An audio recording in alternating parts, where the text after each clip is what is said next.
Hi hello guys நம்ம சிங்கப்பெண்ணை சீரியலில் என்னென்ன சுவாரஸ்யமான விஷயங்கள் நடக்க போகுதுன்ட்டு இந்த ஒரு குட்டி ப்ரோமோவாக பார்க்க போகிறேங்க.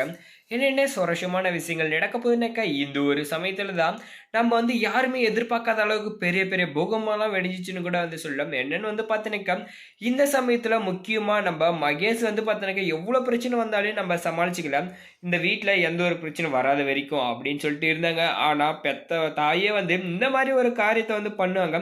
அது மட்டும் இல்லாம இந்த மாரி ஒரு விஷயத்த சொல்லுவாங்கன்னு சொல்லிட்டு கொஞ்சம் கூட எதிர்பார்த்திருக்க மாட்டாரு நம்ப மகேஷன் கூட சொல்லலாம். ஏன்னு பார்த்தோன்னாக்கா, அந்த இடத்துலயுமே நம்ம மகேஷ என்ன பண்ணியிருப்பாங்க, முக்கியமா அவங்க அம்மா நான் உனக்கு சப்போர்ட்டா இருக்கேன்னு சொல்லாம, எனக்கு தகுதி தான் முக்கியம், அது மட்டும் இல்லாம அந்தஸ்து தான் முக்கியம்னு சொல்லி ரொம்பவே கேவலமா பேசியிருப்பாங்க அந்த இடத்துல. பேசுனதும் பார்த்தீங்கன்னாக்கா, நம்ம மகேஷும் கோவப்பட்டு, "என்னடா இது இவங்க பணத்த கட்டியே வாழப் போறாங்களா?" அப்படின்னு சொல்லிட்டு அந்த இடத்துல இதுன்னுவாங்க. நம்ம ஆனந்தே ஒரு துளி கூட அவங்க ஏத்துக்க மாட்டாங்க. ஆனா அந்த இடத்துல என்னாச்சுனாக்கா, நம்ம மகேஷ்க்கு முழுக்க முழுக்க எனக்கு ஆனந்தி மட்டும் தான் வேணும் அப்படின்னு சொல்லிட்டு அவருமே இருப்பாங்க. இந்த சமயத்துல இப்ப நம்ப ஆனந்தி நம்ப மகேஷ கொஞ்சம் கூட விரும்பலனாலயும் நம்ம மகேஷ் என்ன பண்ணாரு, "ஆனந்தி தான் என் உலகம், ஆனந்தி தான் எனக்கு எல்லாமே" அப்படின்னு சொல்லிட்டு இருப்பாங்க. அதே மாரி தான் பார்த்தீங்கன்னாக்கா, அங்க நெறைய பிரச்சனைகளும் உருவாகும். என்னன்னாக்கா, இப்ப நம்ப ஆனந்தி யார தான் கல்யாணம் பண்ணிக்க போறாங்க அப்படின்றது நம்மளுக்கே ஒரு கேள்விக்குறியா தான் இருக்கு. அவங்க என்ன நெனைச்சிட்டு இருக்காங்கன்னா, நம்ம அன்பு வந்தா கல்யாணம் பண்ணிக்கலாம் அப்படின்னு சொல்லிட்டு, இன்னொரு பக்கம் தான் இந்த சுயம்பு ஒரு பக்கம் இது பண்ணிட்டு இருக்காங்க. இன்னொரு பக்கம் இந்த மகேஷ் 3 பேர்ல யார்ரா தாலிய கட்டப் போறீங்க அப்படின்ற மாரி தான் ட்விஸ்ட்டா இருக்கு.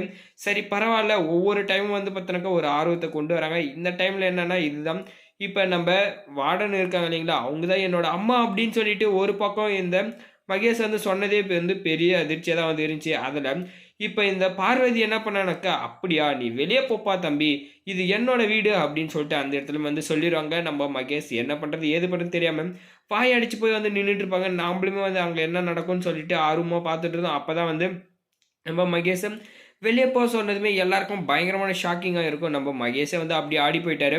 நம்ப அம்மா நம்மள பார்த்து இந்த மாரி ஒரு வார்த்தை சொல்லிட்டாங்களே! எவ்வளோ பிரச்சனை வந்தாலும் நம்மள இந்த மாரி பண்ணியிருக்க மாட்டாங்க.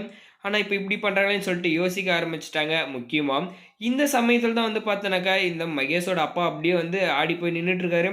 ஏன்னா, "நம்ப பையன இப்படி சொல்றாளே!" அப்படின்னு சொல்லிட்டு. இப்ப எங்கேயாவது உண்மைய சொல்லிருவாங்களோ! நம்ம மகேஷ் எப்படியோ காப்பாத்தி வீட்டுக்குள்ள அனுப்பிச்சுன்னு சொல்லி பார்த்தாங்க. ஆனா, நம்ம மகேஷும் வார்த்தைய விட்டுருப்பாங்க. அந்த இடத்துல நாமளும் மாட்டக்கூடாது அப்படின்னு சொல்லிட்டு அவருமே பார்த்தீங்கன்னா சமாளிப்பாங்க. ஆனா, ஒவ்வொருத்தருமே பேசி பிரச்சனைய பெருசாக்கி விட்டாங்க. இந்த சமயத்துல பார்த்தீங்கன்னாக்கா, அவர் உண்மைய சொல்லுவாரா, "இந்த வார்டன் தான் என்ன இன்னொரு பொண்டாட்டி" அப்படின்னு சொல்லிட்டு, இல்ல அப்படியே மூடி மறைச்சிருவாரா அப்படின்றது தான் தெரியல. ஆனா, நம்ம மகேஷ் கொஞ்சம் ரோசமா என்ன பண்ணிட்டாங்கனாக்கா, "எனக்கு தான் இன்னொரு அம்மா இருக்கே, நீ இல்லன்னா என்னடி?" அப்படின்ற மாரி அங்கருந்து பார்த்தோன்னாக்கா, நம்ம மகேஷ் கிளம்பி போவாங்க. மகேஷ் கிளம்பி போறது ரொம்பவே சூப்பர் தான். அது மட்டும் இல்லாம அந்த பார்வதிக்கு சரியான பதிலடி எப்படி குடுப்பாங்கனாக்கா, நம்ம ஆனந்த கல்யாணம் பண்ணிட்டு நிப்பாரு அப்படின்னு சொல்லிட்டு நான் நினைக்கிறேன். நீங்க இந்த கமெண்ட்ல கமெண்ட் பண்ணி வீடியோக்கு லைக் போட்டு நம்ம சேனல சப்ஸ்கிரைப் பண்ணிக்கோங்க.